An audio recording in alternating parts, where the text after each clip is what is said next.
ጌታችንና መድኃኒታችን ኢየሱስ ክርስቶስ የታጠቀ የእግዚአብሔርን ቃል የታጠቀ ከራሱ ከጌታችን ስጋና ደም የሚመገብ ብርቱ የሆነ ህዝብ አሉ። የህዝቦች ስብስብ ማለት ነው። ያ ህዝብ ነው ኤኒዌይስ። እና ያን ኔሽን ቤተክርስቲያን እንለዋለን። ይህንን ህዝብ በሐዲስ ኪዳን ያለው ኔሽን ቤተክርስቲያን ናት። እኛ ህዝቡ ምእመኑ። እውነተኛው የቤተክርስቲያን ትርጉም ይሄ ነው። ትልቁ ትርጉም ይሄ ነው። አለቀ። እና መጽሐፍ ቅዱስ የሐዲስ ኪዳን መጽሐፍ ሲጻፍ ጋይዝ ኦልሬዲ ምንድነው እንትኑ ወንጌሉ ምናምን የደረሳቸው የተጠመቁ የዳኑ ሰዎች አሉ። ቤተክርስቲያን ማለት ነው። ለቤተክርስቲያን የተሰጣት መጽሐፍ ነው። ስለዛ ሁልጊዜም ቢሆን መንፈስ ቅዱስ ደግሞ አስቀድሞ መንፈስ ቅዱስ ነው ለቤተክርስቲያን የተሰጣት። ከዛ በኋላ በዛው በመንፈስ ቅዱስ አነሳሽነት ደግሞ በቤተክርስቲያን ውስጥ ያሉ ሰዎች መጽሐፍትን ጻፉ። ለምሳሌ እነ ሉቃስ፣ ማርቆስ፣ እነ ጳውሎስ፣ ማቴዎስ፣ ዮሐንስ ሌሎችም ማለት ነው ጻፉ።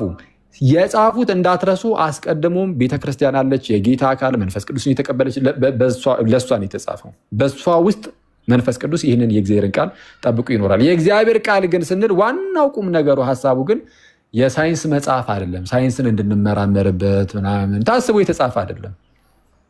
ከዋክብትን እንድንቆጥርበት፣ ጨረቃን እንደዚህ ሆኖ ፀሐይ በዛ ወታ በዚህ ገብታ ምናምን እያለን እንድንመራመርበት ተመራመሩበት ተብሎ የተሰጠን መጽሐፍ አይደለም።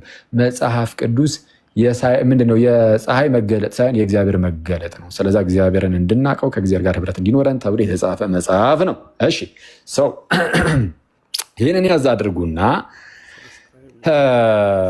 በመጽሐፍ ቅዱስ ላይ የተላለፈውን አሁን ይህንን ሀሳብ መንፈስ ቅዱስ በደንብ አስጠብቆ ያስቆየዋል። መጽሐፉ ሲጻፍ ግን ማለት ነው እንደዚህ አይነት የእግዚአብሔር ሀሳቡ የእግዚአብሔር ነው፣ ግን የሰው ኮንትሪቢሽን የለበትም ግን አንልም። የሰውየው የሚጽፈው ማለት ነው። ለምሳሌ ጸሐፊው አሁን ለምሳሌ ወደ ቁርአን አንዴ ዝም ብዬ ወሰድ ላድርጋችሁና ለምሳሌ ቁርአንን እነሱ ምንድን ነው የሚሉት? ይሄ ቁርአን የአረብኛው ማለት ነው በአረብኛ ሆኖ ከዘላለሙ በቃ እንደው ከአላህ ጋር ነበረ። ከዛ በኋላ መሐመድ መጣና በአንድ ወቅት ላይ አክቹዋሊ በአንድ ወቅት በአንዲት ጊዜ አይደለም በተለያየ ጊዜያት ላይ ማለት ነው አይ ቲንክ ለ20 ምናምን ዓመት ያህል ቀስ በቀስ አያዎች አንቀጾች ምናምን ይወርዱለት ጀመረ። ቁርአን አስቀድሞ ኢማጂን በአረብኛ ሆኖ በአላህ ዘንድ ነበረ ነው የሚሉት። ከዛ በኋላ ለመሐመድ በአንድ መልእክተኛ በኩል ተሰጠው። ምኑ ይሄ ኦራሊ ማለት ቨርባሊ ተሰጠው። ከዛ እሱን ይላል ምንድነው በቃሉ ይላል ማለት ነው መሐመድ። ከዛ በኋላ እሱ ይጻፋል ነው እያሉ ያሉት። ስለዛ እያንዳንዷ ቃሏ ምናምን በቃ ከላይ ነው ቀጥታ ዱብ ያለችው ቃሏ ምናምን እንደዛ ነው ብለው የሚያስቡት። እንደዚህ የሚባል ታሪክ የለም በነገራችን ላይ። ቁርአን የፈጣሪ ቃል ነው ምናምን የሚባል ታሪክ እሱን ኦኬ ሌላ ጊዜ እንሄድበት ይሆናል። አሁን እንዳጠቃላይ አትሊስት ከመጽሐፍ ቅዱስ አንጻር ያለውን ለመናገር ይህን እንደ ምሳሌ መጥቀስ ነው እና መለስ አድርጌ ላሳያችሁ እና መጽሐፍ ቅዱስን እኛ ስንናገር እንደው ቃል በቃል ለጸሐፊው እያመጣ መንፈስ ቅዱስ ልብ ውስጥ ቁጭ ያደርግና ያችን ራሷን ቃል መንፈስ ቅዱስ ይጠቁሙና ይሄ ዲክቴሽን አይነት ነገር ማለት ነው። ዲክቴት እያደረገ ለምሳሌ ምንድነው ማቴዎስ ልክ ወንጌሉን ሲጀምር የዳዊት ልጅ የአብርሃም ልጅ የኢየሱስ ክርስቶስ የትውልድ መጽሐፍ አብርሃም ይስሐቅን ወለደ፣ ይስሐቅ ያዕቆብን፣ እንደዚህ ያዕቆብ ይሁዳን እና ወንድሞቹን እንደዚህ እያለ ይሁዳም ደግሞ ከተማር ፋሪስና ዛራን እያለ አሁን ልክ እንደዚህ ማለት ነው። ቃል በቃል ማለት ነው። ምናልባት የጻፈው ለምሳሌ በዕብራይስጥ ከሆነ ወይም ደግሞ በግሪክ ሁለቱም እይታ ስላለ በዕብራይስጥ የሚጻፈው በግሪክ የሚጻፈው ግን መንፈስ ቅዱስ ማለት ነው። በዛች ቋንቋ እንደው ቀጥታ ፊደሎቹን ሳይቀር እየሰጠው የሆነ ምንድነው ቃሉን ቀጥታ እየሰጠው እሷን እንደዛ አይደለም። መንፈስ ቅዱስ እንዴት እንደሆነ እያንዳንዱ ነገር እናብራራ አንልም። ማለት በምን መልኩ መንፈስ ቅዱስ እንዳጻፋቸው እያንዳንዱ ነገር ላንተነትን እንችላለን። ግን የምናውቀው ነገር ምንድነው? መንፈስ ቅዱስ አነሳስቶን ያጻፋቸው የእግዚአብሔርን ሀሳብ ያስተላለፉት። ማቴዎስም ሲጽፍ ግን ከራሱ ካለበት ሁኔታ ውጭ ሆኑ ማለት ነው። ዘመንን ተሻግሮ የዛን ጊዜ የነበሩ ሰዎች በማይገባቸው መልኩ እንዲሆን አድርጎ የጻፈው አይደለም። ያለበት ማህበረሰብ አለ። ስለዛ ማህበረሰቡ በሚገባው መልኩ ሰውየው ካለበት ሁኔታ አንጻር ማለት ይጻፋል። ለምሳሌ መሬት ፍላት ናት ቢባል ጠፍጣፋ ናት ቢል ማለት ነው መጽሐፍ ቅዱስ መሬት ፍላት ናት ጠፍጣፋ ናት ቢል መጽሐፍ ቅዱስ እና ሳይንስ ግን በፍጹም መሬት ፍላት አይደለችም ቢል ስለዛ መጽሐፍ ቅዱስ ሐሰተኛ ነው የእግዚአብሔር ቃል አይደለም ያስብላል? አያስብለውም። ለምን? መጽሐፍ ቅዱስ የሳይንስ መጽሐፍ አይደለም። መጽሐፍ ቅዱስ ላይ አንድ ጸሐፊ ሲጽፍ ፍላት እንደሆነች መሬት ጠፍጣፋ እንደሆነች ለምሳሌ አድርጎ ቢገልጽ በሰዓቱ ያለው የማህበረሰቡ መረዳት ያ ነው። ኦኬ ዘንድ ማህበረሰቡ ካለው መረዳት አንጻር እየተደረገ ይጻፍና በዛ ውስጥ ግን የሚተላለፈው ምንድነው ከተባለ እግዚአብሔር ነው ያውቅ ነው። በቃ አለቀ። ትልቁ ሜሴጅ እግዚአብሔርን እንዲያውቅ ነው። ሰው ፈጣሪውን እንዲያውቅ ከፈጣሪው ጋር እንዲኖር አለቀ። ቁም ነገሩ ይሄ ነው። ስለዚህ እግዚአብሔር ህዝቡ ዘንድ ኪዳኑ አለቀ። ኪዳኑ በእግዚአብሔርና በህዝቡ መካከል አንድ ኪዳን ይኖራል። ስለዚህ ግንኙነት ይኖራል ማለት ነው። ህብረት ይኖራል ማለት ነው። ይሄ ነው አለቀ። የድህነት ነው በቃ አለቀ። የመዳን ጉዳይ ነው በመጽሐፍ ቅዱሳችን ላይ የተላለፈው እንጂ እያንዳንድ እንደዛ አይደለም። ለምሳሌ በዮሐንስ ወንጌል ላይ ቲንክ ጌታችን በታንኳ የተጓዘ የጌታችን ይሁን የሌሎቹን ደቀ መዛሙርት መጓዝ ሲናገር የዚህን ያህል ምዕራፍ ከተጓዙ በኋላ ይላል። ማለት ልክ ለምሳሌ ከ6 እስከ 8 ያህል ምዕራፍ ከተጓዙ በኋላ ይላል። ለምሳሌ አሁን ኢማጅን መንፈስ ቅዱስ ከ6 እስከ 8 ምዕራፍ ያህል ብሎ ግምታዊ የሚመስል የርቀቱን ማለት ነው። ርቀቱን ከርቀት አንጻር ነው ግምታዊ የሚመስል ነገር የሚያስቀምጥ መንፈስ ቅዱስ ቀጥታ 6.5 ወይ 7 ምናምን ማለት ይችላል። ግን ከ6 እስከ 8 ሚኒንግ ምንድነው? ዮሐንስ እሱ ካለበት ሁኔታ ውጪ ሆኖ ሌላ ታሪክ እየመጣ እያቀበለ ምናምን እንደዛ አይደለም። ስለዛ የሰው ኮንትሪቢሽን አለ፣ ግን የእግዚአብሔር ሀሳብ ተላልፎበታል። ስለዛ በምን መልኩ ነው እያንዳንዱ ላናብራራ እንችላለን። የምናውቀው ነገር ግን እንዳትረሱ መንፈስ ቅዱስ ጽፏቸዋል። ይሄ ከዛ ውጭ ግን የፕሮቴስታንቶቹ ሆነ በተለይ በቺካጎ የእምነት መግለጫ ላይ የተቀመጠው የቢብሊካል ኢነራንሲ የእምነት መግለጫ ያ በጣም ጽንፍ የረገጠ ወደ ቁርአን የተጠጋ ነው። በነገራችን ላይ እዛ ላይ በጣም ትልልቅ የፕሮቴስታንት ምሁራን ተሳትፈዋል። ለምሳሌ እነ አርሲ ስፕሩል፣ እነ ጆን ማካርተር፣ እነ ኖርማን ጌስለር እና ሌሎችም። አሁን እነዚህ አሁን የጠራሁላችሁ በጣም ስማቸውን የምታውቋቸው ናቸው እናንተም ማለት ነው። እና እነሱ አሁን ምንድን ነው እያሉ ያሉት እንዳልኳችሁ፣ አይ በሳይንስም በታሪክም ሁሉ ነገር በቃ ምንም ነገር ነው አይደለም። ሲጀምር መጽሐፍ ቅዱስ መቼ ሳይንስ መጽሐፍ ሆነና በእኛ ስታንዳርድ ዝም ብለን እየመዘንን ብቻ ይሄኛው እንድንለው አይደለም። መጽሐፍ ቅዱስ የተጻፈበት ዓላማ አለው። ለዛ ነው ከቤተክርስቲያን ውጭ ነጠለህ እንደዚሁ አትመዝነውም የተባለው። ለዚህ ነው ዝም ብለህ መጽሐፍ ቅዱስን ተነጠለውና የሆነ መጽሐፍ የሆነ ታሪካዊ የሆነ መጽሐፍ ከጥንት ጀምሮ የመጣ መጽሐፍ የሆነ አንድ የፕሌቶ መጽሐፍ አድርገህ አንድ ወይ የሆነ የአርስቶትል ስራ አድርገው ከዛ በኋላ እሱን ዝም ብዬ ልገምግም ቴክስቹዋል ክሪቲሲዝም ልስራ እዚህ መጽሐፍ ላይ ብለህ እንደዛ መነሳት አትችልም። መጽሐፍ ቅዱስ ባለቤት አለው። ባለቤቱ ቤተክርስቲያን ናት። በቤተክርስቲያን ውስጥ ሆኖ በቤተ ክርስቲያናዊ በሆነ መንገድ ነው የምንመለከተው። እና ስለዛ መጽሐፍ ቅዱስ አልተበረዘም ስንል በመጽሐፍ ቅዱስ ውስጥ የተላለፈው ዋናው ሀሳቡ የእግዚአብሔር ሀሳብ ማለት ነው በፍጹም አልተበረዘም፣ ሊበረዝም አይችልም ነው። አሁን ይህንን ያዙና አብዛኞቹ ተቾች ምንድን ነው የሚያነሱት? አይ አንዱ ማኑስክሪፕት ላይ አንዱ ደክታብ ላይ እንዲህ የሚል አለ፣ ሌላኛው ደክታብ ላይ ደግሞ እንዲህ የሚል አለ እና እንደው ከደክታቡ የሚለይ ነገር አለው ምናምን እና በጣም በርካታ ነው። በብዙ ሺዎች የሚቆጠር ልዩነት አለው እኮ አንዱ ደክታብ ከሌላኛው ደክታብ ይላል። እሺ ይኑረው ሰዋትና ያ ደክታብ ግን በጣም የሚያስደንቀው ማለት ነው ምሁራኑ ሁሉ ሲናገሩ መሰረታዊ የሆነ የክርስትናን ትምህርት ግን የሚያፋርስ አንዳችም ልዩነት የለውም። አብዛኛው ልዩነት የምንድን ነው? ወይ የስፔሊንግ ነው ማለት የሆነች አንዲት ፊደል እየጎደለች አንደኛው ጋር ግን ሙሉ ሲሆን ምናምን እንደነዚህ ነገሮች እየተቆጠሩ ነው። ለምሳሌ አሁን የማርቆስ ወንጌል ሲጠየቅ ነበር። የማርቆስ ወንጌል ምዕራፍ 16 ላይ የመጨረሻዎቹ ቁጥሮች እኮ ምዕራፍ 16 ከቁጥር 9 ጀምሮ ያሉ ማለት ነው። አይ እሱ እኮ የለም አለ ምናምን የሚል ነገር ተነስቷል። አክቹዋሊ ኦሪጂናሊ ሲጻፍ ከቁጥር 9 በኋላ ያልነበረው ባይኖር ራሱ ያን አያስጨንቀንም፣ ግን አለ ነበረ። በእርግጥ ነበረ። ይህንን እንደውም እኔ መጽሐፌ ላይ አንስቼዋለሁ። ማርቆስ 16 ላይ ያመነ የተጠመቀ ይድናል ስለሚል አይ ይሄ ሲጀመርም አልነበረም ብለው ዶክተር ተስፋዬ ሮበሌ ይሞግታሉ። ኦሪጂናል መጽሐፉ ላይ አልነበረም ብለው ማለት ነው። ዶክተር ተስፋዬ ሮበሌ የፕሮቴስታንት እውቅ አቃቤ እምነት አይ ማርቆስ 16 ከቁጥር 9 ጀምሮ ያለው መጽሐፍ በኩረ ጽሑፉ ላይ የመጀመሪያው ማርቆስ ልክ ሲጽፈው የነበረው ማርቆስ ወንጌል ላይ አልነበረም ብለው ሞግተው ስለነበረ አንድ ስኮላርን መጽሐፍ ይዤ በእርግጥ እሱን እዛው ላይ ሜንሽን አድርጌ እሱን በደንብ አንብቡ ምናምን ብዬ አስቀምጫለሁ። ግን የተወሰነ ነገር አስቀምጬ ፕላስ ደግሞ አባቶችን በማንሳት እነሱ ኮዴክስ ቫቲካንስን ሳይናቲከስን ምናምን ነገር ይጠቅሳሉ። ቀደም ብሎ ግን ለምሳሌ እነ ቅዱስ ኢራኔስ ምናምን ከዚሁ ላይ ማርቆስ በወንጌሉ መጨረሻ ላይ እንዲህ ብሎ ተናገረ ብለው አስቀምጠዋል። የትኛው ቁጥር ላይ ያለውን ያስቀምጠዋል? ወደ መጨረሻው ላይ ቁጥር 18-19 ላይ ምናምን ያለውን ቁጥር 19 ምናምን ላይ ያለውን። ስለዚህ አለ የማርቆስ ወንጌል ክፍል ነው መጨረሻ ላይ ያለውም ትክክል ነው። ባይሆን ኖሮ ራሱ ግን ያን አላስጨንቀንም። ለምን ከተባለ መጽሐፍ ቅዱስ ሲጻፍ ማለት ነው የሆነ አካል ጻፈ እንበል ጻፈና፣ ግን እያንዳንዱ ነገር አይጻፍም። እንደምታውቁት እያንዳንዱ ነገር አይጻፍም። የሆነ የሰሙትን ሊጽፉ ይችላሉ። ለምሳሌ ምንድነው ሉቃስ ለምሳሌ የሉቃስ ወንጌሉን ልክ ሲጽፍ ምንድነው አንዴ እስቲ አንብብላችሁ እንዲህ ነው አይደል የሚለው። ለምሳሌ ሉቃስ ወንጌል እንዲህ ይላል ልክ ሲጀምር ማለት ነው መግቢያውን የከበርክ ቴዎፍሎስ ሆይ የሉቃስ ወንጌል ልክ ሲጀምር ማለት ነው ከመጀመሪያው በአይን ያዩትና የቃሉ አገልጋዮች የሆኑት እንዳስተላለፉልን። በደንብ አድርጋችሁ ስሙ ጋይስ፣ እንዴት እንደሚጻፍ መጽሐፍ ቅዱስ ምንድን ነው የሚለውን አንዴ የሆነ በደንብ ካልተረዳ ነው ማለት ነው ሊከብደን ይችላል። ስለዚህ አንዴ ግን ከተረዳ ነው ኦርቶዶክሳዊ የሆነው መረዳቱን ከያዝ ነው ጥያቄ የሚመስሉ ነገሮች ሁሉ ጭራሽ ጥያቄ አይሆኑብን። በደንብ አድርጋችሁ ስሙ። ሉቃስ ልክ ሲጀምር እንዲህ ብሎ ይጀምራል።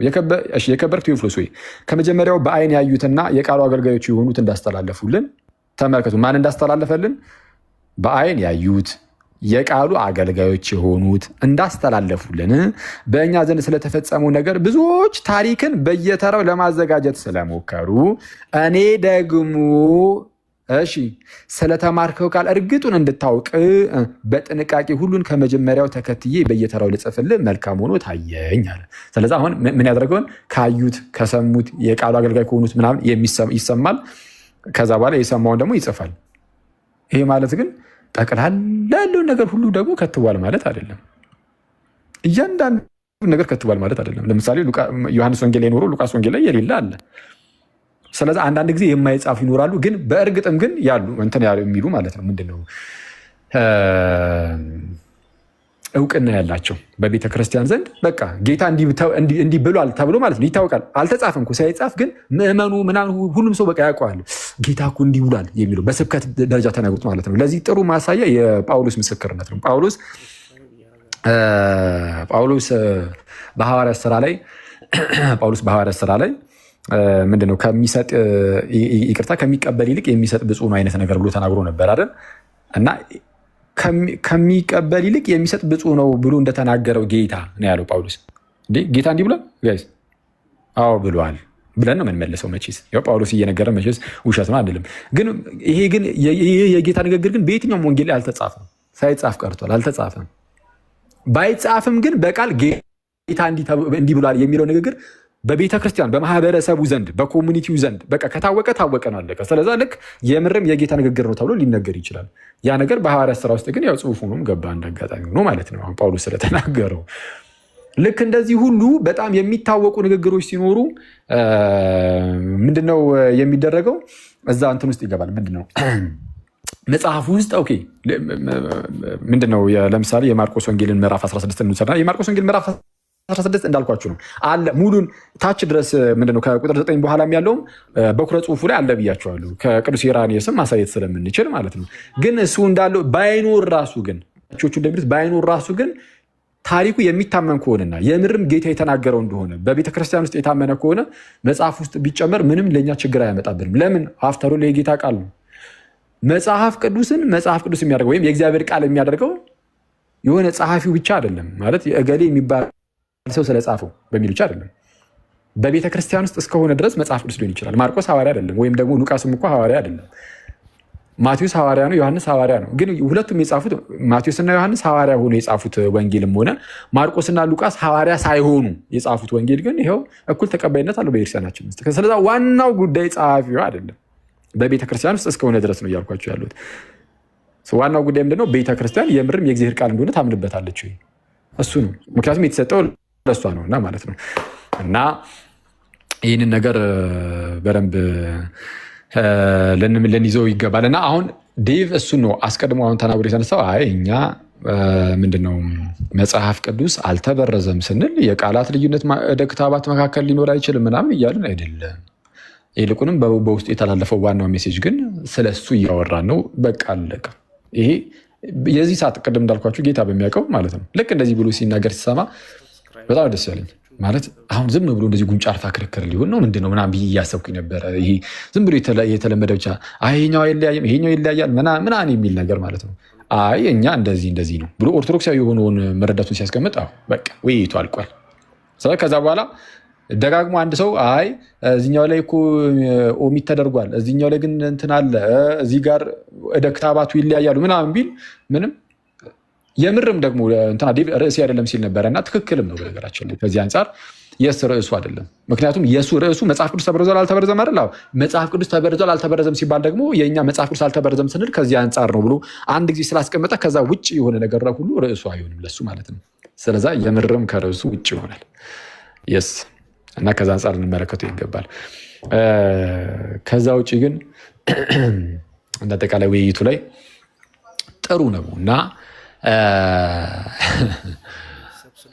ይህ ያው እንግዲህ የቲክቶክ ፖለቲክሱ ምናምን ይኖራል።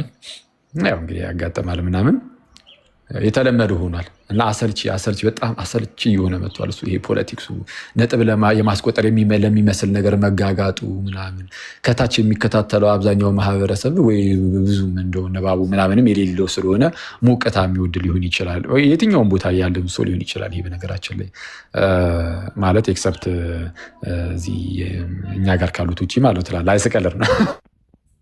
ያው በየቦታው ይኖራል ሞቀታ የሚወድ ምናምን ነገር ይሁን እሰየው ግን እና ለነሱ በሚሆን መልኩ ዝም ብለህ መውቀት እንደዚህ እንደዛ መረበሽ ምናምን በቃ እንደሱ አሰልቺ የሆነ ክርክር ባይደረግ ጥሩ ነው።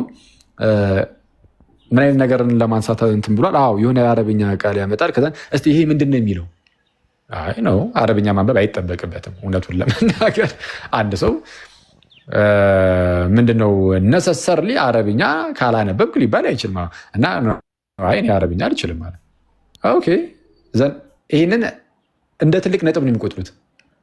እኔ በጌታ በኢየሱስም አረብኛ አለማወቁ ከዛ ላይ በጣም የሚያስገርመው ነገር ምን እንደሆነ ታውቃለህ? እዛው ጋር መለስ አድርጎ ግን እዛው ውይይት ላይ ኦኬ ዘን እዛው ውይይት ላይ ዴቭ ደግሞ በሚጠይቅበት ሰዓት ላይ ይሄ ምንድን ነው አለ። የጠየቀው ምንድን ነው? ራሱ የጠቀሰውን ወንድማችን መጽሐፉን ሲጽፍ ማለት ነው ሙስሊሙ ወንድማችን መጽሐፉን ሲጽፍ እንደ ማስረጃ ብሎ የጠቀሰውን መጽሐፍ አንብብ እሱን ሲለው አይ ጀርመንኛ ነው አልችልም። እንዴት ታዲያ እንደ ማስረጃ አድርገህ እንዴት ጠቀስከው? አይ አልችልም ማለት እሱም ቅድም አረብኛ አንብብ ስትለኝ ነበር አሉ። ዴቭ የማስታወስ አቅሙ ጥሩ ነው፣ በጣም አሪፍ ነው። እንደዛ ስትለኝ አልነበር ወይ? እንደውም እሱ ማወቅ ነበረበት። ምክንያቱም እንደ ማስረጃ ጠቅሶ ሳለ መጽሐፉ ካላወቀው ቋንቋውን እንዴት አድርጎ እንትን ሊለው ይችላል? ቋንቋውን ካላወቀው እንዴት እንደ ማስረጃ ሊጠቅሶስ እንዴት ይችላል ስለሚያስብል አይ አልችልም አይባልም። ካልቻልክ አትጥቀሰው እንደ ማስረጃ። የማታውቀውን መጽሐፍ እንዴት ትጠቅሳለህ? ያው እንዳየነው ግን ጽሁፉን ከነህዳቡ ኮርጆ መቶ መጽሐፍ እንደጻፈ አይተናል።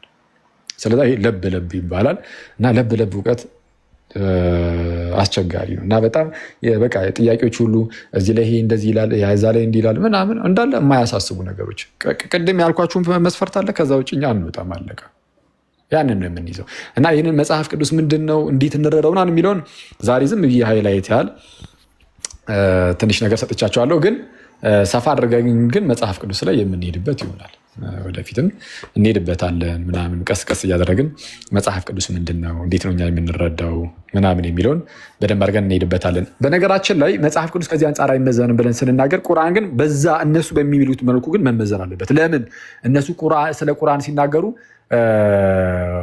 ወርድ ፎር ወርድ ማለት ነው ከላይ ነው የመጣው በቃ ወርድ ፎር ወርድ በዲክቴሽን ስለሆነ የሚያምኑት በቃ እያንዳንዷን ቃሏን ዲክቴት እያደረገ ስለሆነ እንትን ያለው ብሎ የሚያስቡት እያንዳንዷን እንትን ምንም አይነት አንዲት እንኳን የፊደል ልዩነት ቢፈጠር ተበርዟል ብለን መናገር እንድንችል ያደርገናል ቁርአን ላይ ሲሆን። እኛ ጋር ግን እንደዛ ነው ብለን ሲጀመር ገና እኛ አልተናገርንም። ስለዛ እኛ እናንተ በምትመዘኑበት ሚዛን ከኛ ጋር እንደዚህ አይነት ነገሮችን መስፈርቶቹ ተመሳይ መስፈርቶች ሊሆኑ አይችሉም ማለት ነው። ስለዛ መስፈርቶቹ የተለያዩ ናቸው። ይህንን ካልኩኝ በኋላ በነገራችን ላይ ዮሐዴ አንድ ሀሳብ ላይ የምትሄድበት ምንድን ነው ስለተቃጠሉት ቁርአኖች እና መሰል እንደዚህ በፍየልም የተበላል እየተባለ ነው እና መሰል ነገሮችን ትሄድበታለህ።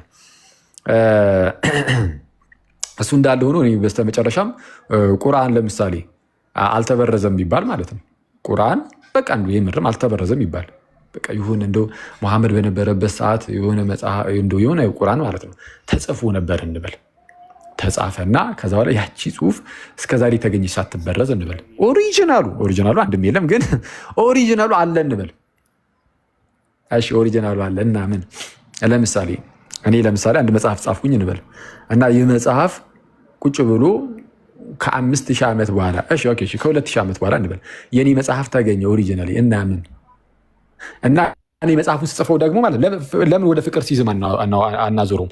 ፍቅር ሲዝም አሁን የምንመራበት መጽሐፍ ብሎ ይዞት የመጣው አለ አይደለ? እንግዲህ ለሱ ቅዱሱ መጽሐፍ ነው ሊሆን ይችላል። እሱ መጽሐፍ ተቀምጦ እራሱ አሁን የጻፈው ሰውየው ማለት ነው ቁጭ ብሎ ከ2000 ዓመት በኋላ ቢገኝ በስመ አንተ ይሄማ እውነትም የፈጣሪ ቃል ነው ያስብላል? አያስብልም። ቢገኝ ኖሮ ራሱ ፍቅር ሲዝም ሳይሆን እምነት ሲዝም መጽሐፍ እየጻፈ ነው አሉ እኮ አሁን እምነት ሲዝምም እየጻፈ ነው።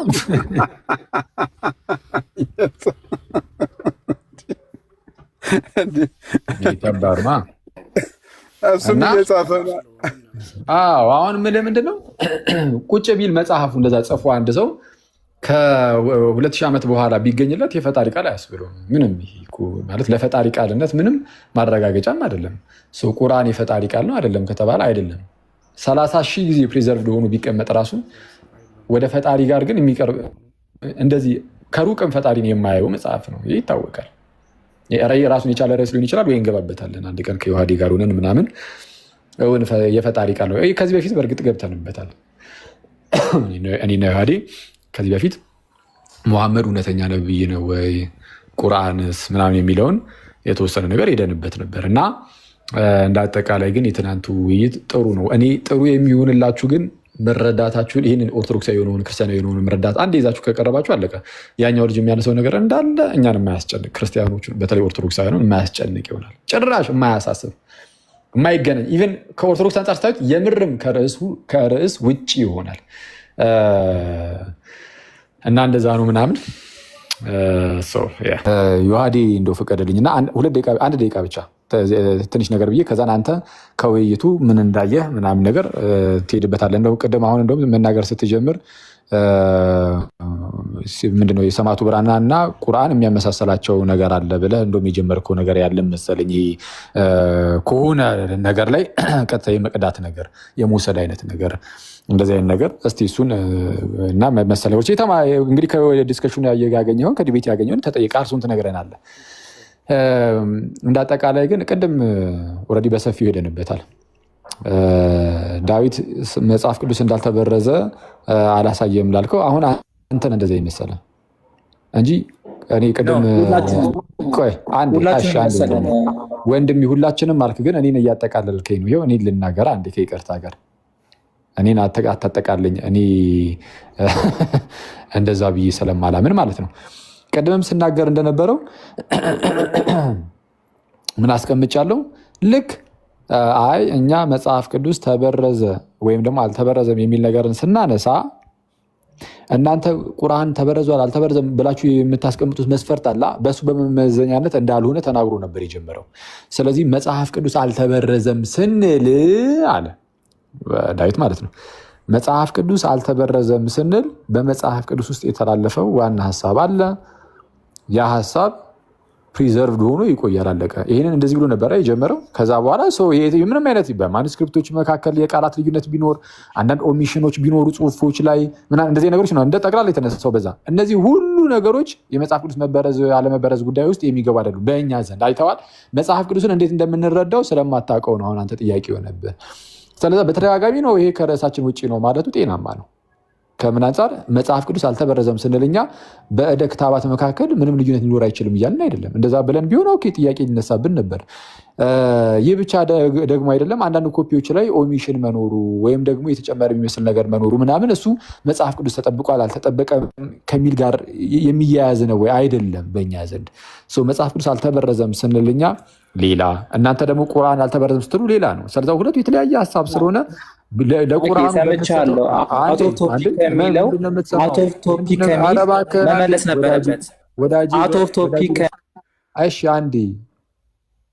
አንዴ ከይቅርታ ጋር እባክህ አውት ኦፍ ቶፒክ ማለት አልነበረበት በሚል መመለስ አልነበረበት ላልከው ሂድና ይወዲ ቤቱን እንደዛ እኮ ነው እያለ የመለሰው ከርዕሳችን ውጭ አዋይ አረቃ አስጨርሰው በሽር አስጨርሰው ይጨርስ እኮ አውት ኦፍ ቶፒክ መሆኑንማ እዛው ላይ እኮ ነገረው። አይ ከርዕሳችን ውጭ ነው። አስቀድሞ መጀመሪያ ላይ መሰረቱን አስቀመጠ። እሱ ተበርዟል የምትሉ ሰዎች ተበርዟል ምንድን ነው? እኛ ሲጀመር ተበርዟል የሚባለው እኮ በመጽሐፍ ቅዱስ ውስጥ የተላለፈው ሀሳብ የተበረዘ እንደሆነ ነው። የፊደላት ጉዳይ አይደለም። ፈጣሪ ለእኛ የሰጠን ያንን ቅዱስ የሆነውን ሀሳቡን ነው እንጂ ፊደላትን አይደለም እኮ። እናንተ ጋር ነው ይሄ ለአረብ ሰዎች በአረብኛ ፊደላት የተጻፈ ነገርን ወይም ደግሞ የአረብኛ የሆነ ነገርን ሰጣቸው የሚባለው እናንተ ጋር ነው። እኛ ጋር እግዚአብሔር አምላካችን በሆነ ቋንቋ የሆነ ፊደል ምናምን አድርጉ ምናምን እንደዛ የሚመስል ነገር የለም። እኛ ጋር እንደዚህ ሲጀመር ክርስትና ለዓለም ሁሉ ነው። ለዓለም ሁሉ ስለሆነ በፊደላት በቋንቋ ምናምን የተገደበ አይደለም። አሁን ወደ ቁርአን ስትሄዱ ቁርአኑ ልክ ከአረብኛ ወደ አማርኛ ልክ ሲተረጎም ቅዱስ ቁርአን መሆኑ ያከትምለታል። አይደለም ቅዱስ ቁርአን አይደለም።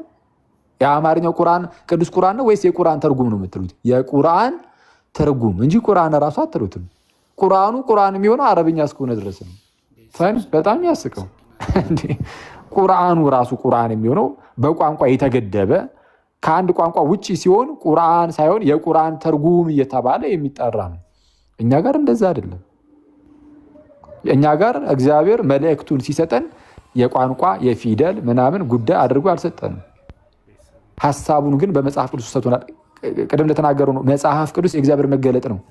የእግዚአብሔር መገለጥ ደግሞ አለን እኮ በደንብ አድርጋችሁ ሰሙ ጋይስ። መጽሐፍ ቅዱስ በመጀመሪያ ደረጃ ምንድን ነው ብያችኋለሁ። የሳይንስ መጽሐፍ አይደለም፣ የታሪክ መጽሐፍም አይደለም። እንዳትረሱ በውስጡ ታሪኮችን ሊይዝ ይችላል። የሳለው ግን የታሪክ መጽሐፍ ተብሎ የሚወሰድ ግን አይደለም። የሳይንስ መጽሐፍ ተብሎ የሚያዝ አይደለም። መጽሐፍ ቅዱስ የእግዚአብሔር መገለጥ ነው። የእግዚአብሔር መገለጥ ደግሞ እግዚአብሔር ራሱን የሚገልጠው እኛ እንድናውቀው ነው። እግዚአብሔር ራሱን የሚገልጠው ለምንድን ነው? እንድናውቀው ብቻ ደግሞ አይደለም። ለምንድን ነው የምናውቀው? ከእርሱ ጋር ግንኙነት እንዲኖረን። ስለዚህ አሁን መጽሐፍ ቅዱስ የእግዚአብሔር መገለጥ ነው ካለን በቃ መጽሐፍ ቅዱስ የሚናገረው ስለ እግዚአብሔር፣ ከዛ ስለ ሕዝብ፣ እሺ ስለ ኪዳን፣ በእግዚአብሔርና በሕዝብ መካከል ስላለ ኪዳን። የእግዚአብሔር የመጨረሻው መገለጥ በክርስቶስ በኩል ነው። ስለዚህም ስለ ክርስቶስ። ስለዛ ይህን የድህነት ጉዳይ ከእግዚአብሔር ጋር የመኖር ጉዳይ ሰዎች ፈጣሪያቸውን እንዲያውቁ ሰዎች ፈጣሪያቸውን እንዲያውቁና ከፈጣሪ ጋር እንዲኖር እንዲህ አይነት መልእክት ነው በቃ የተላለፉ በጽሁፍ ውስጥ። ስለዛ እንዳይረዝም ተረት ውረድ። ማነው ሐሙዲ እታችሁንና ሞዴሬተርስ አውርዱትና ከዛ በኋላ ጸባዩን ምናምን አስተካክሎ ይመጣል። መታ አትሳደብ፣ እኛ መልሰን አንሳደብህም፣ ግን ስድብ ሳላ ደረቱ ነውቶ የዚህ መጽሐፍ ቅዱስ ጸሐፊ አይታወቅም። አንዴ ላውራ። እሺ አንዴ እባክህን ሳልጨርስ ትገባለህ። በመጀመሪያ ደረጃ ጥያቄን አቅርብ ብቻ ነው የተባልከው እንጂ እኮ ባኬን ፎርዝ እናወራም እኮ አላልኩም። ስለዛ ሚዩት አድርገው ላጠቃሉ። አንዴ ሚዩት አድርገው። ከጨነቀ ከደበረህ ግን ማለት ነው ውረድና ልክ አውርቼ ሲጨርስ ትገባለህ። ከፈለክ እንደዛ ማድረግ ይቻላል። በሽሮ ወንድሜ ምናልባት የሚያስጨንቅህ ከሆነ ማውራቴ ማለት ነው። እሺ ሰው መለስ ስልበልና እንግዲህ ከይቅርታ ጋር ማለት መሀል ላይ እንትን ባትሉ ጥሩ ነበረ። ስለዛ መጽሐፍ ቅዱስ የሚናገረው ስለ እግዚአብሔር፣ ስለ ሕዝብ፣ በእግዚአብሔርና በሕዝቡ መካከል ስላለው ግንኙነት፣ ሰዎች ፈጣሪያቸውን እንዲያውቁት ከእርሱ ጋር እንዲኖሩ የድህነት መጽሐፍ ነው። አለቀ። ስለዛ አልተበረዘም ሲባል ከዚህ ከታላቅ መልእክቱ አንጻር ነው እንጂ እያንዳንዱ በሳይንስ መመዘኛነት እንመዝነው በእኛ እንትን እንመዝነው ምናምን አይባልም። ስለ መጽሐፍ ቅዱስ ማወቅ የምትፈልጉ ከሆነ ቅድም ነገራቸዋለሁ ብዬ ማለት ነው። ዩጄኒያ የምትባል አንድ ዩጄኒያ ኮንስታንቲኑ የምትባል አንድ በጣም ጥሩ ጸሐፊ አለች። ጥሩ በጣም ጉበዝ በጣም ደስ የምትል የውጭ ኦርቶዶክስ ሰው ናት እና ኮሜንት የምትጽፉ ሰዎች ሚዩት እያረኳችሁ ነው። ከአሁን በኋላ እንዳትጽፉ። እንትን አድርገው ዝጋው። ኮሜንቱን ዝጋው። እንደዚህ የምትጽፉ ሰዎች ኮሜንቱን ዝጋው። ሲሲ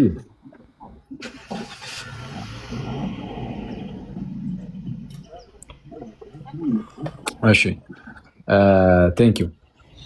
እንደዚያ መጥፎ ነገር የሚጽፈው የኛ ልጆች ካሉ እንደዚህ መዝጋቱ ይሻላል። በዚህ በክፉ ነገር እንትን እንዳይሉ ማለት ነው።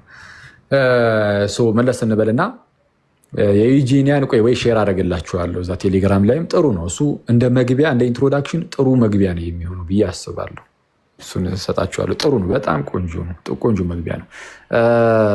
ወደዚህ መለስ ስንበልና ግን መጽሐፍ ቅዱስ እንደዚህ ነው። አሁን ዴቭ ልክ ውይይቱን ሲጀምር ምን ብሎ ነበረ? አይ እኛ መጽሐፍ ቅዱስ አልተበረዘም ስንል በተለይ አንደኛ ቆሮንቶስ ምዕራፍ 15ን በመጥቀስ መጽሐፍ እንደሚል ክርስቶስ ስለ ኃጢአታችን እንደሞተ እንደተነሳ ምናምን ይህን መሰል ነገሮች ምናምን። ይሄ ብቻ አይደለም አክቹዋሊ በቃ ይሄንና በቃ መሰረታዊ ነገር ስለ እግዚአብሔር፣ ስለ ድህነታችን፣ ይሄ መልእክት በጣም የሚያስገርመው አንድ መጽሐፍ አይደለም። መጽሐፍ ቅዱስ በርካታ መጽሐፍት ናቸው አይደለ? የበርካታ መጽሐፍት ስብስብ ነው። በብሉያትም በአዲሳትም በርካታ መጽሐፍት አሉ። እነዛ ሁሉ መጽሐፍት በአንድነት አንድ መልእክትን ብቻ ነው የሚያስተላልፉት። ማለት ወጥ የሆነ እርስ በእርስ መጋጨት የሌለበት የሚደንቅ የሆነ የእግዚአብሔርን አንድ የሆነ መልእክትን ያስተላልፉልናል። አይተዋል? ይህንን ነው እኛ የምንለው።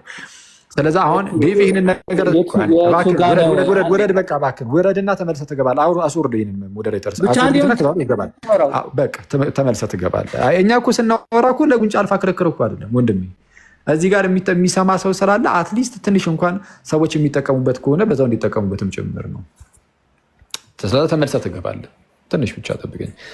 ሰው ምንድን ነው ጋይስ፣ በደንብ አድርጋችሁ ስሙ።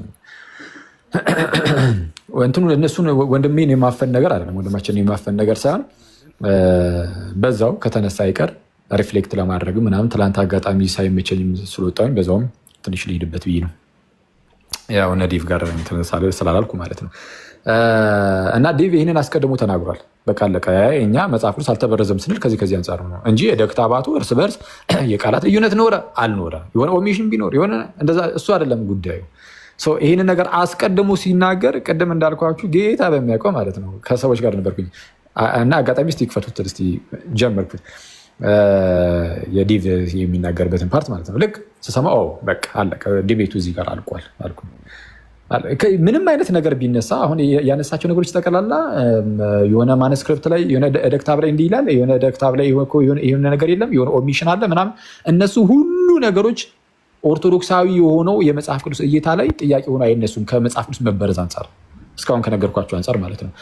ምናልባት ጥያቄ ሆኖ ከተነሳ የሚነሳው ማን ላይ ነው? ፈንዳሜንታሊስት ፕሮቴስታንቶች ላይ ነው።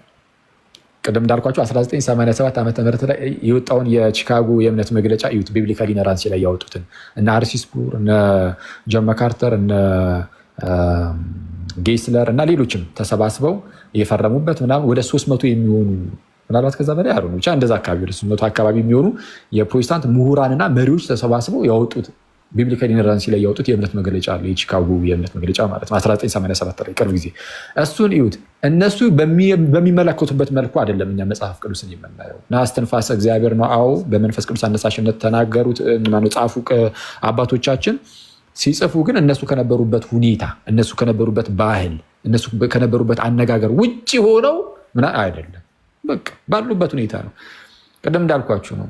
መሬት ጠፍጣፋ ናት የሚለውን መጽሐፍ ቅዱስ ቢመሰክር መሬት ጠፍጣፋ ምኗን መጽሐፍ ቅዱስ ቢናገር ማለት ነው። አሁን ደግሞ ሳይንስ በፍጹም መሬት ጠፍጣፋ አይደለችም ቢል በሳይንስ መመዘኛነት መጽሐፍ ቅዱስ ስህተት ነው፣ ስለዚህ የእግዚአብሔር ቃል አይደለም የምንል አይደለም። እንደዛ የሚያስብል ነገር አይደለም። ለምን? መጽሐፍ ቅዱስ የእግዚአብሔር መገለጥ ነው።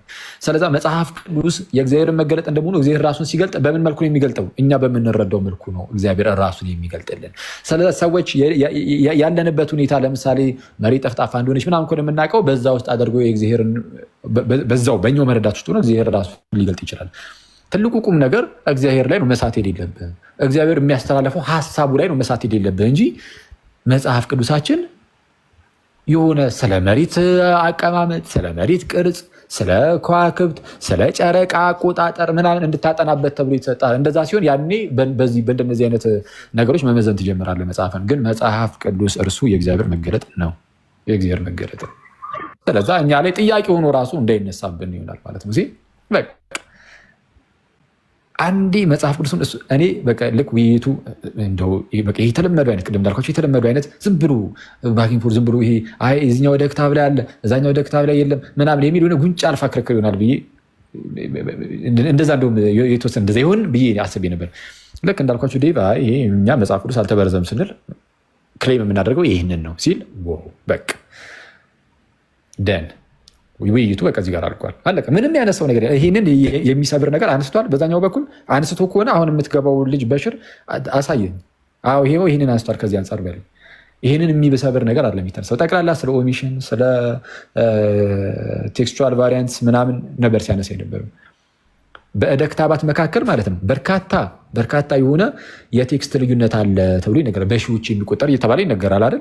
እነዛ በሺዎች የሚቆጠሩት ልዩነቶች ግን መሰረታዊ የክርስትና ትምህርት ላይ አንድም ልዩነት እንደማያመጣ ግን እራሳቸው የዘርፉ ምሁራን ደግሞ ያስቀምጣሉ። ስለዚህ ልዩነቶቹ ምንድን ናቸው? ቅድም እንዳልኳቸው አንዳንዴ የሆነች ፊደል ስትወጣ፣ አንዳንዱ ላይ የሆነ ነገር አጋጣሚ ኮፒስቱ ሳይጽፈው ቀርቶ አሊያም ደግሞ ተጎርቶ ሲወጣ ወይ ምናምን እንደዚህ በአንድም በሌላም ምክንያት የተለያዩ እንደዚህ አይነት አሁን ኢማጂን የፊደል ልዩነት ስላለ ብቻ ልዩነት ተፈጠረ ተብሎ ራሱ ተመዝግቦ ነው ያ ሁሉ የተባለው። ግን እነዚህ ሁሉ ግን ሲታዩ የክርስትና መሰረታዊ ትምህርት ላይ ግን ልዩነትን እንዲፈጥር የሚያደርግ ግን አንዳችም የለም። የተላለፈው መልእክቱ ላይ ነው ፎከስ የምናደርገው እና ከዛ አንጻር ብናየው ጥሩ ነው። ምንድነው ዴቭ ከዚህ አንጻር ይህንን በቃ ኦልሬዲ ዘግቶታል፣ አለቀ። ከዛ ውጭ የሚነሳ ከሆነ ግን ይሄ ርዕስ አይደለም ማለት ይችላል። አውት ኦፍ ቶፒክ ነው እያለ መመለሱ ጤናማ ነው ማለት ነው። የሰማዕቱ ብራና እኮ ተነስቷል ለተባለው ግን ታንዴ እዛ ጋር ታዲያ እየተወያየው ያለው አካል እኮ የእሱን ጽሁፍ እኮ ያነሳው። የሌላ መምህር ጽሁፍም እኮ የራሱን የግለሰቡን ጽሁፍ ነው። የግለሰቡም ጽሁፍ ደግሞ በሌላ ርዕስ ላይ አይደለም፣ በዛው ትናንት በሚወያዩበት ርዕስ ላይ ነው።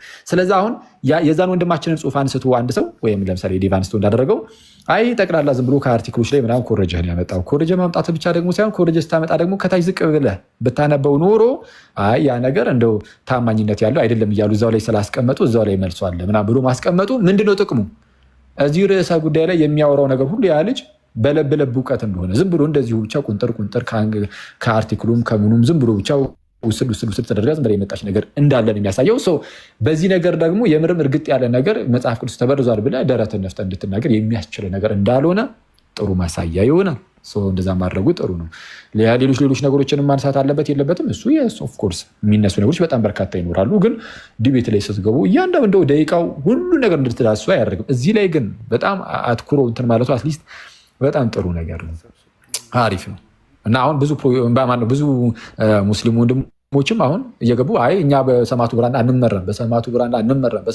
አንመራም እያሉ ጥሩ ነው። በአንዲት ቀን ዲቤት ያውን በአንዲት ቀን ማለት በሆነች ሰዓት ዲቤት ውስጥ ብቻ ሲኩራሩበት የነበረውን መጽሐፍ ጠቅላላ ሙስሊሙ አንመራበትም አታንሱብን ማለት ጀምረዋል። እና ወጭስ ጉድ አሪፍ ነው፣ በቃ አለቀ። ስለዚህ ዝም ብሎ እንደዚሁ ዝም ብሎ ብቻ እየተሞነጫጨር የሚመጣ ነገር እንደሆነ ማሳየት በራሱ ተገቢ ነው። በእኛ ሳይድ ያለውን ነገር በቃ ቆንጆ አድርጎ አሳይቷል። ከዛ በኋላስ ምንድነው ተጨማሪ እዛ ዘንድ ያለውን ደግሞ ያጻጻፋቸውን ነገሮች ደግሞ አንስቶ መተቸቱ ከርዕሱ ጋር ስለሚገናኝ ማለት ጥሩ ነው። በጣም አበዛውባችሁ ምናምን፣ በጣም ይቅርታ። ዴቭ ሰላም ለአንተ ይሁን፣ እንዴት አለ? ሰላም ብያለሁ። ያው ጨርሼ ሰላም ልበልህ ብዬ ነው። እንኳን ደህና መጣ ዮሐዴም። እንግዲህ መቀጠል ትችላላችሁ። ሰላም ለሁላችሁ ይሁን። እኔ እንኳን ብዙ ላልቆይ ይችላለሁ። ምናልባት ለንጽጽሩ ላይክ ጀስት ምንድነው ንጽጽር ሳይሆን ምንድነው ሪፍሌክሽን ምናልባት ታች በሆን የተሻለ ይሆናል ሰው እንደ ልቡ እንዲናገር ማለት ነው። ግን የገባሁት ለሁለት ፖይንት ነበር። አይ ቲንክ አሁን አኬ ዩ ሜድ ቦት ኦፍ ዘ ፖይንትስ ግን ጀስት ቱ ሪስቴት የመጀመሪያው እንግዲህ ትናንትና ዲቤት ያደረግነው ቴክስቹዋል ክሪቲሲዝም የምናደርግ ብለን ነው እና እኔ እኮ በአጭሩ የቤተክርስቲያን አስተምሮ ቤተክርስቲያን ውስጥ ነው ያለው እና ኢች ኮዴክስ እያየን አይደለም ቴዎሎጂ የምናደርገው በኦርቶዶክስ እይታ ማለት ነው። እንደዚህ ብዬ መጀመር እችላለሁ፣ ግን ለዲቤቱ it's not a fair claim አይደለ? like you can't disprove that, like disprove ማድረግ አይቻልም እና ፌር ለመሆን ነበር የቀረብኩት እግዚአብሔር በሚያውቀው ማለት ነው። ስለዚህ አንደኛ ቆሮንቶስ ምዕራፍ 15ን ኦን ፓርቲክለር የመረጥኩበት ምክንያት አለ። ባርት ኤርመን ራሱ እዛው ጠቅሼ ነበረ። this is one of the earliest testimonies about Christ በቃ ክርስቶስ እንደሞተ እንደተቀበረ ከሶስተኛው ቀን በኋላ ከሙታን እንደተነሳ textual criticism አድርገን we find it is a credible reference ማለት ነው። ስለዚህ he could have disproved that but you can't disprove it like textual criticism ተጠቅመን ማለት ነው እንጂ እንዳልኩት ቤተክርስቲያን ትክክል ነች፣ እኛ እኮ ትክክል ነን፣ እግዚአብሔር እኮ ጠብቆታል የሚል አርጊመንቶች ማምጣት እችላለሁ። the only way ግን ቁርአንን ዲፌንድ ማድረግ የምትችለው ምንድን ነው? ሶ እየተባለ ነው ግን ሁሉም ቢቃጠል እኮ ሰዋት አለ እኮ እንትን ሳላ ማለት ነው። ሁሉም ቢቃጠል ቁርአኖቹ በሙሉ ያሉት በሙሉ ቢቃጠሉ ምናምን ሰዋት አለ። Well, we're here to do textual criticism. You see, Muhammad, Allah reveal አደረገልኝ ያለውን you have to be able to show that. You can't say Allah said it to me. እና በቃ it's correct. ለምሳሌ እኔ ወይም ሳላ እንበልና 1000 ልጆችን ሰብስቦ 1 ሲደመር 1 3 ነው ብሎ ነግሯቸዋል ማለት ነው። ከዛ እነዚህ 1000 ልጆች በሙሉ 1 ሲደመር 1 3 ነው 1 ሲደመር 1 3 ነው ብሎ ሜሞራይዝ ቢያደርጉት አይ ሜሞራይዝ አድርገዋልና 1000 ልጆች አሉና ትክክል ነው እንላለን። ኖ ምንጩ ተሳስቷል እኮ እያልን ነው። ያ እንዳልተሳሳተ ከምንጩ አንድ ሶርስ ነው ያለው። የአንድ ሶርስ ደግሞ ማሳየት አይችሉም። you can't do that. You can't do textual criticism by the way, honest የሆነ ግን የራሳቸውን ሶርስ ስናይ እንግዲህ ዮሐዴም እንዳነሳው ብዙ እንትን አለ። የመጀመሪያው ፖይንት ይሄ ነበረ። ሁለተኛው ፖይንት ግን I think a lot of people miss እያደረጉት ነው። እኔ by the way I don't really care ሳላ ፕሌጀራይዝ አደረገ አላደረገ it's not my point። ለህሊናው ፕሌጀራይዝ ባያደርግ ጥሩ ነበረ። ለነገሩ ያው ታሪክ ሰርቷል። እኔ በተአምር በታሪክ ደረጃ አንድ ሰው ፉትኖት ፕሌጀራይዝ ሲያደርግ አይቼ አላውቅም። but that's not the point. The point is the entire debate እንትን ቢልድ አፕ ያደረገው አንደኛው ዋናው ነጥብ ምንድነው? ቴክስቹዋል ክሪቲሲዝም ብዙ ልዩነት አለ ብሎ ቁጥሮች እየሰበሰበ ነበረ። መጽሐፉም የተጻፈው መጽሐፍ ቅዱስ ታማኝነት ያጣበት ብሎ እንደ ኦፕኒንግ ሜሴጅ ዋናውን በቃ ዋናው መሰረታዊ ሀሳቡ ምንድነው? ብዙ ልዩነት አለው ይሄ 200 150 ሺህ ምናምን የሚሉትን ቁጥሮች እንደ ማስረጃ አምጥቶ ነበረ። That's why I'm referencing it አይደለ? Like that's his argument እኮ መጽሐፍ ቅዱስ ተበረዘ ተበረዘ ለምን 200 ሺህ ልዩነት አለው እያለ ማስረጃ እያመጣ ነበረ። The point is not only did he plagiarize ያመጣበት አርቲክል ምን ይላል? እነዚህ ቁጥሮች ታማኝነት የላቸውም ይላል። እሱን ካስፈለገ ማስረጃ ማሳየት እችላለሁ። እነዚህ ሁሉ ታማኝነት የላቸውም የሚል ነው አርቲክሉ። That's the first problem. ሁለተኛው አኪ አሁንም እንዳለው ጎርደን ፊ እንዳወራ አልፈለገም ነበር እንጂ ጎርደን ፊን ሬፈረንስ አድርጎታል። እንደገና ብዙ ልዩነት አለው አንዱ ከአንዱ እንኳን አይመሳሰለም የሚለው አርቲክል ኤግዛክትሊ አሁን አኪ ያነሳውን ፖይንት ሬፈረንስ የሚያደርግ ነበር። እነዚህ ፈንዳሜንታል ክርስቲያንስ by the way the whole argument is textus receptus recover የሚደረገው according to the western codexes ናቸው the western manuscripts ናቸው የሚል እይታ አላቸው። እና ጎርደን ፊ is saying what are you talking about? We can do textual criticism and reconstruct the original Bible እያለ ነው የሚያወጣው። እዛ አርቲክል ላይ ሳላ ኮት ያደረገው ምንድነው? አንዱ ከአንዱ አይመሳሰልም የሚለውን አውጥቶ ነው። the next sentence ግን ምን ይላል? But these are superficial differences ይላል። እና the whole point of መጽሐፉ ላይ ኮት የማደርገው misrepresent misquote እያደረገ ነው መጽሐፍ ቅዱስ ተበርዟል የሚለው እንጂ even textual criticism honest textual criticism አድርጎ ቢሟገት that's fine, but his credibility is lost, you see. ምክንያቱም እነዚህ ቁጥሮች ላይ ዲፔንድ አድርጎ ነው አርጊመንት የሚያደርገው ለማለት ነው። እና who cares ፕሌጀራይዝ አደረገ የእሱ ካራክተር ነው እንትን የሚለው። ፖይንቱ ግን ፕሌጀራይዝም አድርጎ የአርቲክሉን ግን misrepresent አድርጓል። ይህንን ደግሞ እንደ ነጥብ እያመጣው ነው። he's using it እንደ ኤቪደንስ። ይኸው መጽሐፍ ቅዱስ ተበርዟል ብሎ ኤቪደንስ አምጥቷል ማለት ነው። ሶ ያንን obviously ማሳየት ነበረብኝ። ሌላው ጀስት ሶስተኛ ፖይንት ማለት የምፈልገው በቁርአን ላይ ባይ ዘ ወይ ብዙ ጥያቄዎች ነበሩኝ። እንዳያችሁት ፊሊበስተር አድርጓል። በጣም ፊሊበስተር አድርጎ ነበር። ሰዓት ስላለቀ ነው እንጂ I had several questions ግን ያንን ነጥብ ግን ሜክ ሳላደርግ እንትን አልልም ብዬ ነበር። anyway እንዳልኩት I just wanted to emphasize this። ካስፈለገ ታች ሊሆን ይችላል። በተለይ ምንድነው ሪፍሌክሽን ታች በሆነ I think ሰው እንደ ልቡ ሪፍሌክት እንዲያደርግ ብዬ ነው። ግን እቺ ፖይንት ምናልባት አንዳንድ ሰው አንደርስታንድ ካላደረገው ጀስት እንትን ላደርግ ብዬ ነው ገባሁት። ጥሩ ነው። በርታለን ዳዊቴ። በቃ እግረ መንገድን በዚሁ ከነካው አይቀር ወደ እስልምና ወይ እንግዲህ ዞር በልበትና እዛው ላይ ደግሞ ፎከስ አድርግ። ምናልባት መቼ ከሆነ By the way, you reminded me. Notice Sana Palimpsesትን ደጋግሜ አንስቸው የራሱ Q&A ላይ መጨረሻ ላይ ነው ያነሳው because he can't defend it. እና እንግዲህ በቃላችን ሜሞራይዝ አድርገነዋል ሊበላሽ አይችልም ቢል so he can't defend it, he couldn't defend it. so መጨረሻ ላይ ነው ያነሳው. go ahead okay. ትክክል እንዴ የሆነ ሰዓት ላይ እኮ ማስረጃ ሲባል የሆነ የ10 ዓመት ህፃን ልጅ ብሎ እኮ አምጥቶ እንትንም ሲብል ነበር የሸመደደ ልጅ ሲባል አንድ አይነት ሰውር ልጅም እንደዚህ ሸምድዷል ማስረጃ የሆነ ሰው አስቸጋሪ ነው። ያው እስቲ እንትን ቁርአንስ ግን እንደዚህ ከሌሎች መጽሐፍት እንደዚህ የተወሰደ ምናምን ነው ወይስ ይሄ እንዲህ ያለው ነገር በዚሁ በወንድማችን ነው የሚጀምረው? ያ ባይዘወይ አሁን ሰው ዝም ብሎ ባይዘወይ እሱን ከቅድም ለጠየቀኝ ጥያቄ አሁን ልመልስለት የነበረው ሳላ ሱኒ ሙስሊም መሆኑን ተረድቻለሁ ብዬ ልመልስለት ነበረ። ሱኒ ሙስሊም ማለት ምን ማለት ነው? የመሐመድን ሱና የሚከተል። መሐመድ ምን ያደርግ ነበረ ከተባለ መጻሕፍቶችን ቀጥታ ዝም ብሎ ሳያጣራ ምናምን አምጥቶ ቁርአን ነው እያለ ያስቀምጥ ነበረ። ስለዚህ በዚህ ሱኒ ሙስሊም ያስብለዋል፣ ሱናን የተከተለው ያስብለዋል። ምንም ሳያነብ ምናምን ሲባል የሰማውን አምጥቶ መጽሐፍ። አሁን መሐመድ ያንን በማድረጉ ጆሮ ነው ተብለዋል። ጆሮ የሚል ስም ተሰጥቶታል። አሁን መጽሐፍ ማለት የሆነ ሙሉ መጽሐፍ አምጥተህ ግን አልገባኝም። ጆሮ እኮ ነው የሚባለው ማሚ ማለት አይ ቆይ ከምን አንፃር ማለት ይቅርታ መጽሐፍቶችን ዝም ብሎ የሰማውን ማለት ነው። አሁን ክርስቲያኖች መጽሐፍቶቻቸው ላይ የሚናገሯቸው ነገሮች አሉ አይደለ?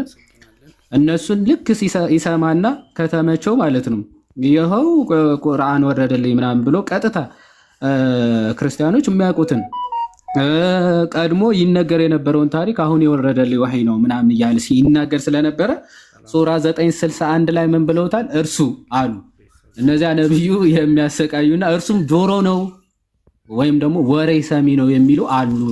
እሱ አዎ እውነትም ጆሮ ነው ብሎ ባይዘወይ ጥሩ ወሬ እየሰማ የሚናገር ስለሆነ አዎ ጆሮ ነው ብሎ አላህ ተናግሯል። እና ሱራ 961 ወሬ የሰማውን ወሬ ዝም ብሎ ቁርአን ነው እያለ ስለሚናገር እሱ ጆሮ ነው የሚል ስም ነበረው መሐመድ ማለት። አሁን መጽሐፍን ኮፒ አድርጎ ለሚሰርቅ አሁን ምንድን ነው የምትለው? ወሬውን ወይም ደግሞ የቀደሙት ንግግሮችን ቁርአን ነው እያለ ሲናገር ለነበረው መሐመድ ጆሮ ነው ተባለ። ይህ ህዳግ ለዘረፈው እሺ ምን ይባል? የህዳግ ጆሮ እንበለው እሺ። ኤኒዌይስ እንደዛ ነው። ሳላ ቀጥታ ህዳግም ሳይቀር እንደውም ጀርመንኛም ሳይቀር ዝም ብለህ ኮፒ ፔስት አድርገህ መጽሐፍ መውሰድ እንደሚቻል በእስልምና ምናምን ተምሬያለሁ። አንድ እሱ። ሁለተኛ ደግሞ ባይዘው ዲያቆን ዳዊት መጀመሪያ መሰረታችን እኛ መጽሐፍትን ወይም ደግሞ መጽሐፍ ቅዱስ ተበርዟል አልተበረዘም የሚያስብለው አስቀድሞ መስፈርታችን እንደ ክርስቲያን ለመጽሐፍት መበረዝ አለመበረዝ መስፈርቱ ምንድን ነው? መሰረታዊ ዶክትሪናል ግጭት ወይም ደግሞ የሀሳብ መጣረስ አለባቸው ወይ መጽሐፍቶቹ ነው እርስ በርሳቸው። እነዚህ ሰዎች አሁን አንድ ሰው ለምሳሌ መልዕልተ ጽድቅ ቅጽ 1 የሆነ ተጽፏል። አሁን ዲያቆን አረጋል አበጋዝ ሀሳቦችን ጨምሮ የሆነ ለምሳሌ 400 ፔጅ የነበረው 500 ፔጅ አድርጎ ቢጽፈውና ሀሳቡን አስፍተው ምናምን ቢጽፈው ለእነዚህ ሰዎች በርዞታል ሊሉ ይችላሉ። ራሱ የመበረዝ አይዲያቸው በጣም የተሳሳተ ከመሆኑ የተነሳና መረዳታቸው በጣም ከመውረዱ የተነሳ መበረዝ ራሱ ለነሱ የሆነ አንድ 300 ምናምን የነበረ ለምሳሌ 500 ቢያደርገው ጸሐፊው ራሱ ምንድነው ለእነርሱ ያደርጋል? ምን አድርጎታል? አስፍቶ ወይም ደግሞ በቅጽ ሀሳቡ ሳይቀይር አስፍቶ ጽፎታል የሚለውን ሳይሆን የሚረዱት በርዞታል እንደማለት ነው። መስፈርታቸውን እንውሰደው ከተባለ ማለት አሴ ክርስቲያኒቲ ግን የሆነ ሪትን ብቻ ሳይሆን ሆሊ ስፒሪት ደግሞ አለ። ኦኬ ሆሊ ትራዲሽንም አለ ጨምር። ከዚያ ከመሰረታዊ የክርስትና ትምህርት ጋር የሚጋጭ አንድ መጽሐፍ ቅዱስ በጣም ከ40 በላይ ሰዎች አሉ 40ዎቹ ሰዎች ግን ዶክትሪናሊ ዋናው የክርስትና መልእክት የእግዚአብሔር ሐሳብ የመዳንን ትምህርት ግን ኮንሲስተንስ ናቸው። በብሉይ የነበሩ ክርስቶስ ከመገለጡ በፊት የነበሩትም ክርስቶስ በመገለጡ ምክንያት የገለጣቸው እውነቶችም ሃርሞኒየስሊ በጣም ቱ ኤክስትሪም 100% ፊት የሚያደርግ ትንቢቱ ከፍጻሜው ጋር ፐርፌክትሊ ፊት የሚያደርግ ነው። አይ ፐርፌክትሊ ፊት አያደርግም እና ይጋጫል ከተባለ እሱ ነው ተበርዟል የሚያስብለው።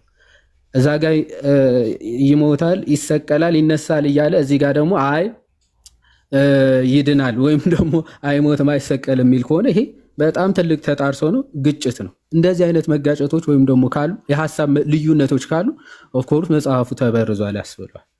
መስፈርታችንን አስቀድሞ ዲያቆን ዳዊት ማለት አሴ ክርስቲያን መጽሐፍ ተበርዟል አልተበረዘም የሚለው መስፈርቱን ከዚህ አንጻር አስቀምጧል ነው። በእስልምናው ግን በጣም እንደተባለው ቅድም ሲጀመር ሀሳቦችን ዝም ብሎ መሐመድ የተሰማውን ምናምን ነገሮች ነበረ ሲናገር የነበረው እና በተለያዩ መጻሕፍቶች ደረጃ በመጽሐፍ ደረጃ ራሱ በመሐመድ በነበረበት ሰዓት ኤግዚስቲንግ ቡክ ራሱ አልነበረ። የሆኑ በእንጨት በአጥንት በቅጠል ምናምን የነበሩ ጽሁፎች ነበሩ የነበሩት። ኦኬ እነዚህ በእንደዚህ አይነት ሁኔታ የነበሩ ጽሁፎች ነበሩ። በሃይማኖት ታሪክ ፎር ደ ፈርስት ታይም ወይም ደግሞ የራሳቸው መጻሕፍት ሰብስበው ያቃጠሉ ቤተ እምነቶች ቢኖሩ እስልምና ነው። ኦኬ አይደል? እስልምና የራሳቸው መጻሕፍት በማቃጠል እኮ ነው የሚታወቁት። የመጀመሪያው ልዩነት እንዳይፈጠር ብለው ልዩነቶች ዊዝነ ምንስ መሐመድ ከሞተ በጥቂት ጊዜያቶች መካከል በጣም ብዙ ልዩነቶች ስለመጡ ወይም ስለተፈጠሩ መጻሕፍቶችን ሰብሰብ አድርገው አቃጥለዋቸዋል። አንድ ከዛ በኋላ አንድ ኤግዚስቲንግ የሐፍሳ መጽሐፍ ይቀር ነበር። እሱም ልዩነት እንዳይፈጠር ብለው አቃጥለውታል ማለት ነው። የገዛ ራሳቸው መጽሐፍ ሰብስበው የሚያቃጥሉ ቤተ እምነቶች ናቸው። ስለ መጽሐፍ መበረዝ ራሱ የማወራል እንደው በእነሱ ስታንዳርድ ራሱ እንሂድ ቢባል ሞራል ራሱ ሊኖራቸው አይችልም። መጽሐፍቶቻቸው እየሰበሰቡ የሚያቃጥሉ እኮ የሆነ ቅንጥብጣቢ ቁርአን ካገኙ ኦኬ አስ ማገናዘቢያና እንደው የጥንቱ መጽሐፍ አሁን ካለው መጽሐፍ ጋር ይስማማል አይስማማም ብለህ እንዳታነጻጽር ኢሚዲየትሊ ሲያጠፉ የነበሩ ቤተ እምነቶች ናቸው። እኔ የምልህ የዋዴ ይቅርታና ትላንትና ያየነው አጥንት ግን በጣም አዲስና ነጭ ነው። ቆይ የምር አልገባኝም በእውነት የሆነ እንዲህ እንትን የተመረተ አጥንት ነው መሰለኝ። እኔማ እንዴት ነው እንደዚህ ሊገኝ የተቻለው አልኩኝ እኮ። ተመርቶ ነው እንዴ በአዲስ መልክ ነጭ አጥንት አስቧል። ከ1400 አይሆንም እኮ